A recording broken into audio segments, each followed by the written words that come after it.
لا صوت يعلو فوق صوت النادي الأهلي والترجي نهائي دوري أبطال أفريقيا. ربنا يستر يا جماعة، الواحد خايف من الماتش ده. أنا شايف النادي الأهلي وجمهور النادي الأهلي مستسهل الماتش. أنا شايف ماتش هيبقى صعب جدا على النادي الأهلي. العد التنازلي خلاص بدأ، دخلنا في وقت الصعب. تركيز من النادي الأهلي، لازم يركزوا كويس جدا في الماتش ده. الترجي عامل حساب النادي الاهلي جامد ومركز في الماتش ده. الترجي كمان كان بيريح لعيبته عشان الماتش ده بالذات، فماتش مش سهل. المدرب بتاع الترجي يا جماعه ما عندوش نزعه هجوميه، بيلعب دفاعيا اقوى ما بيلعب نزعه هجوميه. يعني هو عنده يطلع الماتش ده 1-0 بس. ليه بقى؟ عشان هو بيلعب بره ارضه احسن من جوه ارضه. هيجي لك جوه طبعا لو كسب 1-0 لا قدر الله، يعني ان شاء الله ما يحصلش يعني. هيجي لك بقى في القاهره هيلعب لك بقى دفاع، وبص هيقرفك طول الماتش. فانت المفروض تركز كويس جدا في الماتش بتاع الترجي، تطلع نتيجه ايجابيه او تطلع 1-0 يساعدك في الماتش التاني. ماتش يا جماعه مش سهل، ماتش صعب جدا على النادي الاهلي. فان شاء الله بالتوفيق النادي الاهلي ان شاء الله يطلع بنتيجه ايجابيه من رادس. طبعا لنا حكايات مع رادس والكلام ده، لا يا جماعه نسوق كده خالص. الترجي غير السنه اللي فاتت، برضو بقول تاني الترجي غير السنه اللي فاتت. فالترجي بيلعب 4-1 4-1 يا جماعه. عندك تشكيل نادي الترجي: امان الله ماميتش، طبعا لعيب كويس جدا، لعيب صغير في السن زي شوبير عندنا يا جماعه. فلعيب هو اللي وصل نادي الترجي للنهائي. لعيب محترم صراحة، حارس مرمى محترم. يعني أنا شايف أمان الله ماميتش وشوبير هيتنافسوا على جائزة أحسن حارس مرمى في البطولة. عندك اتنين بيلعبوا في المساكين: عندك ياسين مرياح ومحمد أمين توجاي. عندك ناحية اليمين محمد بن علي، وعندك ناحية الشمال محمد بن حميد. بيلعب بتلاتة في خط النص. بيلعب اسمه ايه؟ اهولو، لعيب اسمه اهولو، روجريز اهولو، لعيب اوفواري. وعندك غيلان الشعلاني، وعندك حسام طقا. رودريجيز اهولو ده يا جماعه لعيب الترجي بيعتمد عليه كويس جدا في خط النص. لعيب زي ديانج عندنا كده، لعيب قوي باور، بيعرف يستلم ويسلم، بيقطع الكور من قدام الاتنين المساكين، بيقفلوا الحته دي كويس جدا عشان عندهم ثغرات في الحته دي، وانا اقول لك ليه دلوقتي. فاهولو ده بيلعب قدام ياسين مرياح، وبيلعب مع قدام محمد امين توجاي عشان يقفل الحته دي. عندك بقى حسام طوق، ده لعيب مهاري جدا، لعيب بيعرف يوصل المهاجم بسرعه جدا للجون، عنده سرعه في نقل الهجمه. لعيب قوي جدا يا جماعه. اللعيب ده المفروض الاهلي يركز، كولر يركز كويس جدا يقفل عليه. اكرم توفيق او مروان عطيه يقفل على اللعيب ده بالذات. يعتبر الاثنين اللعيبه اهولو ده وحسام طه، دول الاثنين دول مهمين جدا في نادي الترجي في خط النص. الاثنين دول ايه؟ يعتبر هم اللي بيحركوا نادي الترجي. عندك بقى الهافين يان ساز، ده لعيب برازيلي. وعندك حسام الدين غشه، لعيب جزائري. وعندك قدام رودريجوز، ده لعيب برازيلي. طبعا رودريجوز ده لعيب برازيلي يا جماعه، لعيب سريع جدا، لعيب بيتحرك طوله وعرضه كويس جدا، بيعرف يتحرك في المساحات، لعيب خطر جدا على النادي الاهلي. لازم محمد عبد المنعم، محمود متولي او رامي ربيعه اللي هيلعب فيهم يمسكوا كويس جدا ويركزوا كويس جدا في الماتش ده. اقول لك بقى نقاط الضعف عند النادي الترجي. بص يا جماعه، النادي الترجي ياسين مرياح ومحمد امين توجاي الاثنين المساكين دول عندهم مشاكل، لو ضغطت عليهم بيغلطوا كتير.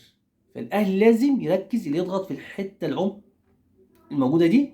وسام ابو علي طبعا بيضغط كويس جدا، بيتحرك كويس جدا. حسام ابو علي بيضغط على الاثنين المساكين دول، هيغلطوا كتير في الحته دي، عندهم ثغره. عشان كده بيخلوا اهولو ده اللعيب الاوفري ده في الحته دي عشان يقفل الحته دي. تيجي عندك يان ساس ده اللي هو الهاف، اللي بيلعب في ناحيه هاف اليمين، بيجي كده من الطرف بيخش العمق. ليه بقى؟ عشان يزيد مع حسام طقة وغيلان الشعلاني دول. عشان طبعا هو المدرب بتاع الترجي بيلعب في الحته اللي ورا، الحته اللي بين المساك والديفندر، بيلعب في الحته دي. بيعمل طبعا هجمات من الحته دي. ده طبعا اللعيب البرازيلي ده مهاري، بيخش من الطرف كده للعمق، بيعرفوا الحته يعملوا الهجمه في الحته دي كويس جدا، عشان يبقى في ضغط على النادي الاهلي في الحته دي. يبقى في 3 4 لعيبه في خط النص في الحته اللي قدام محمد عبد المنعم ورامي ربيعه او محمود متولي. فالحته دي خطر جدا، لازم كولر يعرفها. طبعا اللعيب ده بيخش من الطرف للعمق، بس في حاجه بقى، اللعيب ده ما بيخش من الطرف العمق بيسيب مساحات كتير جدا وراه. يقدر النادي الاهلي يلعب في الحته دي، يعني ناحيه علي معلول كده، وحسين الشحات لو هيلعب قدام علي معلول او رضا سليم، يقدر الاهلي يهاجم في الحته دي، تبقى ثغره كبيره جدا في نادي الترجي. عشان كده برضو المدرب بتاع نادي الترجي خايف من الحته دي عشان بيبقى فيها ثغرات. فالاهلي يركز في الحته دي. طبعا الحته الناحيه الثانيه عندك محمد علي وحسام الدين غشه، طبعا بيدافعوا كويس جدا ناحيه اليمين، ناحيه الشمال عندنا، لا ناحيه الشمال. فلازم الاهلي يضغط من ناحيه اليمين، الحته اللي هو الاهلي اللي فيها علي معلول وحسين الشحات. فعندي ثغرتين، ثغره الحته اللي هي ناحيه اليمين عندهم، وحته العمق دي برضو الاتنين مدافعين بيغلطوا كتير لو ضغطت عليهم. نقاط بقى اللي هو القوه عندهم، طبعا الكرات الثابته يا جماعه عندهم خطر جدا. يعني الكرات الثابته عندهم اطوال، وبيعرفوا يلعبوا بالهيد كويس جدا، عندهم جنب عالي. فاي كرة ثابته عندهم خطر. الاهلي لازم يركز، ومحمد عبد المنعم رامي ربيعه او محمود متولي لازم يركزوا كويس جدا في الحته دي، عشان عندهم اطوال بيلعبوا في الحته دي على، يعني هم نص لعبهم على الكرات الثابته. فالاهلي لازم يركز كويس جدا في الحته دي. طبعا دفاع النادي الاهلي الفتره اللي فاتت ما كانش مستواه، كان مش قوي.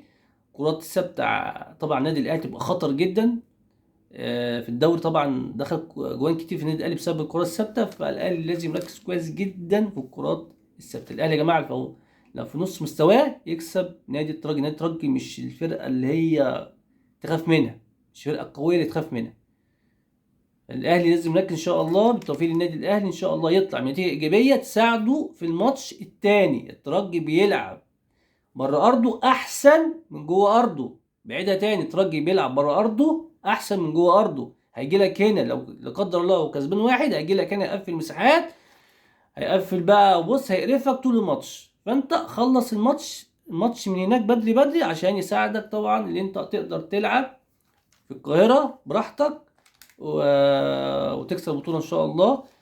ما تنسوش يا جماعه الاشتراك في قناه الكوره مع الزنفولي على اليوتيوب، او قناه محمود الزنفولي على الفيسبوك. طبعا برضه هطلع اتكلم برضه في تشكيل النادي الاهلي طبعا قبل الماتش، اقول لك تشكيل النادي الاهلي هينزل بيه.